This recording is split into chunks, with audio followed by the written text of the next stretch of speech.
the sacrifice and the journey that it was. Yeah. But their sacrifice, you know, and I think for me, once I became Ford's mom, I think I was very clear that I wanted to be present as much as I could. Yeah. So if it means like missing, you know, there's a lot of like superficial outside event and noise that you get invited to. I think in every industry that you're like, okay, what is it, what really matters, what's gonna make a difference, and what really is not gonna move the needle.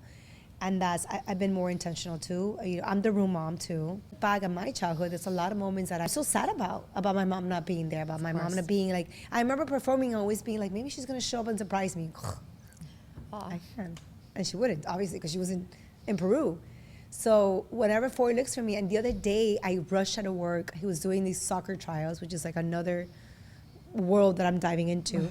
I'm like speeding, and it wasn't as far as I thought it was gonna be. I showed up for like the last 30 minutes, and as soon as he saw me, he was like playing goalie. He was like, through the net, he was like, making hard. And I was like, focus, pay attention. But he was just so happy, you know? So it matters. When we show up, it matters.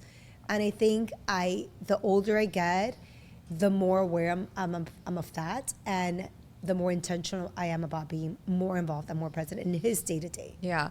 It's like, to them, you mean the entire world. And I don't think you realize it until that moment. They're so happy to see you. Same thing with pickup. And, you know, I do drop off every morning. Yeah. But when I am able to do pickup, it's like, The best.